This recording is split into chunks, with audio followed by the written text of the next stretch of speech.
तो kingdom of Saudi Arabia जो है उसके पास तो एनर्जी रिजर्वायर्स बहुत है, लेकिन वहाँ पे एनर्जी कंजम्पशन नहीं है। तो इसलिए केएसए जो है वो इतना डेवलप्ड नहीं है जितनी डेवलपमेंट यूएसए की है। पाकिस्तान की पर कैपिटा एनर्जी कंजम्पशन है 0.31 TOE. TOE, what is mean by TOE? TOE का मतलब है कि ton ton oil equivalent. TOE means ton oil equivalent, ये यूनिट है, टन ऑयल इक्विवेलेंट। ये पाकिस्तान की कितनी है? 0.31। कितना कम है? 0.31, जो कि 10 गुना कम है यूएसए के जो पर कैपिटा कंजम्पशन है। उसके बाद मैं अगर बात करूं कि हमारे पास एनर्जी की शॉर्टेज भी है, हमें कंजम्पशन तो छोड़ो कि जो चाहिए वो भी नहीं मिल रहा, तो प्रोडक्शन भी हमारा कम है। तो यहाँ पे मैंने आप लोगों को एक पॉइंट अच्छे तरीके से क्लियर करके दिया है कि अगर किसी भी कंट्री में एनर्जी कंजम्पशन हो रही है तो उस कंट्री में इकोनॉमिक डेवलपमेंट या इकोनॉमिक प्रोसेसेस या इकोनॉमिक एक्टिविटीज़ होंगे। अगर एनर्जी कंज्यूम नहीं हो रही तो फिर इकोनॉमिक एक्टिविटीज़ भी नहीं होंगे। देखो, मैंने इकोनॉमिक्स में पढ़ाया था स्टूडेंट्स को कि अगर किसी भी कंट्री में एक्सपेंडिचर ज़्यादा है, वो ज़्यादा खर्चे करते हैं, वहाँ पे लोग खर्चे करते हैं, वहाँ पे उनकी एक्सपेंडिचर कैपेसिटी ज़्यादा है, कंजम्पशन कैपेसिटी ज़्यादा है, वो चीज़ों को कंज्यूम ज़्यादा कर रहे हैं, तो वो अमीर होता है, वो डेवलप्ड स्टेट की तरफ जाता है। अंडर डेवलप या डेवलपिंग स्टेट में कंजम्पशन कैपेसिटी कम होती है। In the same manner, energy consumption is directly related to the economic growth and economic development। यहाँ तक एक पॉइंट आई थिंक सो समझ आ गया। हिस्टोरिकल कंटेक्स्ट में अगर मैं बात करूं तो हिस्ट्री में हमारे पास थर्मल इलेक्ट्रिसिटी होती थी, हमारे पास कोल से प्रोडक्शन होती थी, ट्रेडिशनल एनर्जी सोर्सेज होते थे, जिसमें हम ये कह सकते हैं कि जो हमारी ये जो एनर्जी थी इसमें ज़्यादा कार्बन एमिशन हो रहे थे। हम ज़्यादा आयल्स पे डिपेंडेंट अभी भी है, पहले भी थे। तो हिस्टोरिकल कंटेक्स्ट में एनर्जी प्रोडक्शन हमारी coal, gas, natural gas and oil से होती थी। थर्मल इलेक्ट्रिसिटी हम प्रोड्यूस करते थे ऑयल, गैस एंड कोल से। और यहाँ पे जब 1980s के बाद की बात करें तो हमने नॉन रिन्यूएबल एनर्जी को रिन्यूएबल एनर्जी में चेंज किया है, because of COP 28 29 prerequisites, climate change questions, global warming questions. तो हमने सोचा कि एनवायरमेंटल पोल्यूशन को या एनवायरमेंटल फ्रेंडली एनर्जी प्रोडक्शन हो जिसको रिन्यूएबल एनर्जी कहते हैं, और वो ख़त्म ना होने वाला हो, रिसाइकलिंग हो। तो इसका मतलब है कि pre 1980s era traditional sources of energy were used for the industry for production etcetera. लेकिन 1980 के बाद हमने रिन्यूएबल एनर्जी की तरफ कोशिश की। सो एक टिल्ट आया non renewable to renewable energy, एक टिल्ट आया कि traditional energy sources to the modern energy sources. मैंने थोड़ी बहुत हिस्टोरिकल कंटेक्स्ट में आपको टिल्ट समझा दिया। अभी मैं अगर सोर्सेज की बात करूं, so major sources of energy production अगर है तो the very first source is thermal electricity. क्या है? Thermal electricity. दूसरा है हाइड्रो इलेक्ट्रिसिटी। तीसरा है न्यूक्लियर सोर्सेज। एंड फिर उसके बाद है कुछ IPPs. I repeat, thermal electricity, hydro electricity, nuclear sources, और कहीं पे हमारे पास आईपीपीस बेस पे कुछ प्रोजेक्ट्स हो रहे। Since 1988 thermal sources 65% total production कर रहा है। 1988 से अभी तक थर्मल सोर्सेज की प्रोडक्शन है और बढ़ भी रही है। ये बेसिकली ऑयल गैस एंड कोयल से होता है। और हम अभी भी आईपीपीज के एग्रीमेंट्स के बेस पे हमने एग्रीमेंट्स किए है पेट्रोल से बिजली पैदा करने का। वापडा हो गया, आईपीपीज हो गए, coal and gas. So oil, gas and कोयल ये major sources of energy production है, जिसको थर्मल इलेक्ट्रिसिटी के कंटेक्स्ट में हम समझेंगे। उसके बाद हमारे पास आता है hydel and hydro electricity. Hydro electricity पानी से जो बिजली पैदा होता है। हाइड्रो 24% बिजली पैदा करता है। इसमें भी कुछ आईपीपीज और वापडा शामिल है। तरबेला डैम जो है उसकी प्रोडक्शन है 3478 मेगावाट। मंगला डैम भी 1000 दे रहे, वर्सक डैम भी 240 देगा, गाजी बरोता केनाल 1500 दे रहे। तो इसका मतलब ये हो गया कि हमारी जो प्रोडक्शन है वो हाइड्रो से भी है, और total production from the hydro sources 24% है। Total production from the thermal sources oil gas and कोयल 65% है।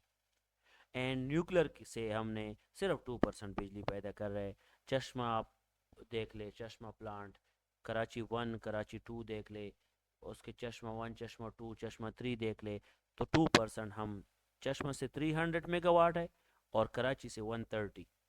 तो आप लोगों की ये जो 2% है न्यूक्लियर से आता है। और कहीं पे हमारे पास कुछ independent we can say local level पे कुछ प्रोडक्शन होता है जो आईपीपीज देते हैं वो भी है, लेकिन मेजर है न्यूक्लियर, हाइड्रो एंड थर्मल। अभी जब हम एनर्जी प्रोड्यूस करें, अभी मैंने सोर्सेज बता दिए कि ये वाले सोर्सेज है। अभी अगर मैंने ये बता दिया कि एनर्जी ये सोर्सेज है, इसकी बेस पे एनर्जी प्रोडक्शन होती है, तो उसके बाद कौन कंज्यूम करता है एनर्जी? कंज्यूमर्स कौन है? तो कंज्यूमर्स में हमारे पास सबसे ज़्यादा एनर्जी कंज्यूम कर रही है हाउस होल्ड में। हम सबसे ज़्यादा एनर्जी कंज्यूम कर रहे हैं हाउस होल्ड में। हम हाउस होल्ड 45% एनर्जी कंज्यूम कर रहे हैं हाउस होल्ड में। कितनी? 45% एनर्जी कंजम्पशन हाउस होल्ड में हो रही है। इंडस्ट्रीज में हमारी कंजम्पशन कितनी है? 30%। हाउस होल्ड में 45% है। इंडस्ट्रियल सेक्टर से हम इंडस्ट्रियल सेक्टर में हम जो कंजम्पशन कर रहे हैं एनर्जी को यूज़ कर रहे हैं 30%। और फिर एग्रीकल्चर में 11% है, एग्रीकल्चर में 11% है। कमर्शियल पे हम 7% हम क्या करते हैं, कंजम्पशन करते हैं। एंड जो बहुत सारे गवर्नमेंट्स इंस्टीट्यूशंस है वो 6% है। आई रिपीट, जो मेजर कंज्यूमर्स ऑफ इलेक्ट्रिसिटी है, हाउस होल्ड 45% है, इंडस्ट्रीज 30% है, एग्रीकल्चर 11% है, कमर्शियल 7% है, एंड गवर्नमेंट्स के डिफरेंट डिपार्टमेंट 6% कर रहे हैं। ये आपकी मेजर कंजम्पशन ऑफ इलेक्ट्रिसिटी है इन परसेंटेज। अभी अगर मैं थोड़ा कंपेयर करूं कि पाकिस्तान में मेजर फोकस थर्मल इलेक्ट्रिसिटी पे है, लोग क्यों थर्मल इलेक्ट्रिसिटी की तरफ जाते हैं, लोग क्यों हाइड्रो की तरफ हम पाकिस्तान वाले जा रहे हैं, क्यों, एंड न्यूक्लियर की तरफ हम क्यों जा रहे हैं, इनकी कंपैरिजन अगर हम देखें, सो थर्मल जो है ये इस तरह है कि ये ठीक नहीं है। इसमें द इम्पोर्टेंट फैक्टर इज कोयल। कोयल जो है उससे जो प्रोडक्शन होती है वो लार्जेस्ट प्रोड्यूसर सॉरी पोल्यूटर है। कोयल से जब हम इंजन चलाते हैं या हम प्रोडक्शन करते हैं तो कोयल जो है वो पोल्यूटर है, वो पोल्यूट करता है एनवायरनमेंट को। Hence, it creates pollution that is a threat to global warming and climate change. दूसरी बात यह है कि कोयल के जो प्रोजेक्ट्स है वो बहुत ज़्यादा एक्सपेंसिव इन नेचर होते हैं। कोयल के जो प्रोजेक्ट्स है वो एक्सपेंसिव इन रनिंग होते हैं, एक्सपेंसिव इन नेचर होते हैं। हम बहुत मतलब वी कैन से इस पे कॉस्ट ज़्यादा आता है, तो very expensive in running, very expensive in nature. And again कोयल is non renewable energy sources. हमारे पास कोल तो नॉन रिन्यूएबल है ना, हम इसको दोबारा यूटिलाइज नहीं कर सकते, दोबारा यूज़ नहीं कर सकते, तो ये नॉन रिन्यूएबल सोर्स है। एंड अगेन इसकी जो रिसोर्स है ना ये लिमिटेड सोर्सेज है, कहीं पे ख़त्म हो सकती है, इतनी ज़्यादा अबंडेंट नहीं है जिस तरह सोलर प्लांट हो गए, विंड हो गया। तो आपने यहाँ पे लिमिटेड रिसोर्सेज भी है, क्या है, लिमिटेड रिसोर्सेज। उसके बाद ये है कि टोटल जब हम प्लांट इंस्टॉल करते हैं, कोयल प्लांट, कोयल से बिजली पैदा करना, उसका प्लांट अगर हम इंस्टॉल करना चाहे तो उस प्लांट का कास्ट लो है, तो ज़्यादा लोग इसको प्रेफर करते हैं, प्लांट कास्ट इज़ लो। लेकिन अल्टरनेटिवली वो फिर दूसरे एंगल पे एनवायरनमेंट को डिस्टर्ब करते हैं। इन्हीं कंटेक्स्ट में हम थर्मल की तरफ ज़्यादा जाते हैं, गैस एंड ऑयल रिजर्वायर से, और इंजन चलाना, जनरेटर चलाना, इसकी तरफ जाते हैं।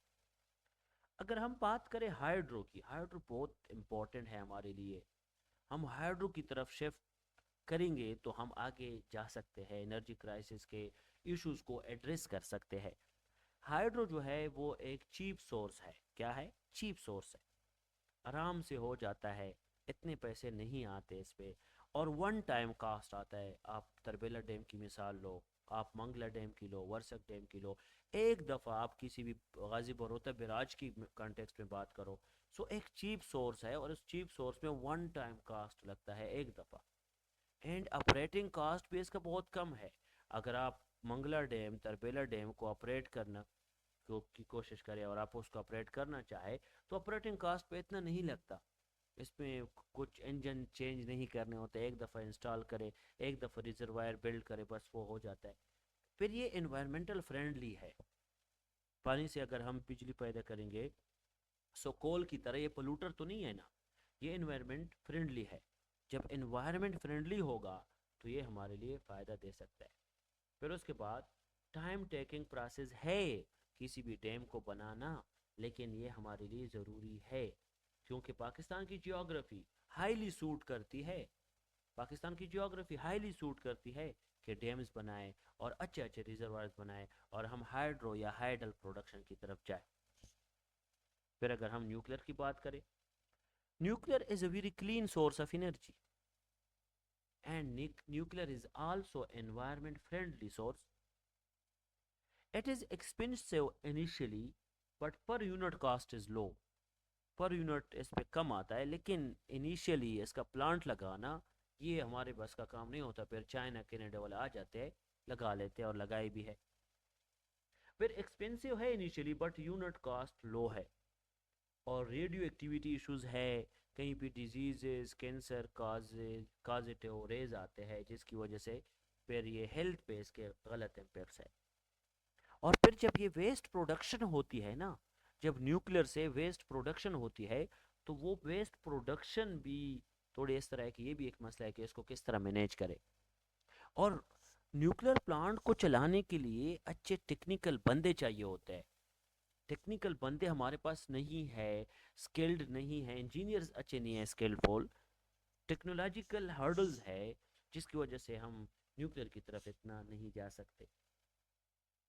तो इसी कंटेक्स्ट में हमें क्या सजेशन, हमें क्या करना चाहिए, कौन सा सोर्स यूज़ करना है, so we should move toward building different dams. Pakistan में ज़्यादा से ज़्यादा हमने डैम्स बनाने हैं, और कोशिश करें जल्दी बन जाए, टाइमली बन जाए, और ज़्यादा से ज़्यादा बनाए और जल्दी बना ले। उसकी उसकी वजह से वाटर रिजर्वायर ज़्यादा होंगे, स्टोरेज कैपेसिटी आपकी होगी, और फिर आप अपनी जो बिजली है ना, वो मैक्सिमम वोल्टेज आप वो बिजली पैदा कर सकते हैं। उसके बाद आईपीआई प्रोजेक्ट्स में रिफॉर्म्स की ज़रूरत है, और जो आईपीपीज प्रोजेक्ट्स है, सॉरी, आईपीपीज प्रोजेक्ट्स में रिफॉर्म्स की ज़रूरत है।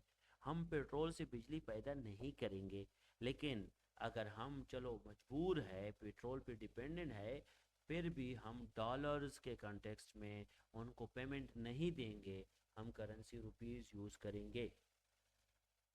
फिर उसके बाद मैं अगर बात करूँ लोकल एक्सप्लोरेशन, हमारे पास हमने लोकल लेवल को एक्सप्लोर करना है, हमने सोलराइजेशन लोकल लेवल पे भी करनी है, और हमने सोलराइजेशन नेशनल लेवल पे भी करनी है।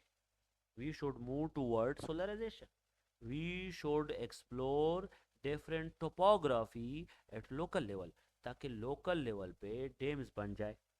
फिर हमारे पास अल्टरनेटिव एनर्जी रिसोर्सेज होनी चाहिए, हमने अल्टरनेटिव एनर्जी रिसोर्सेज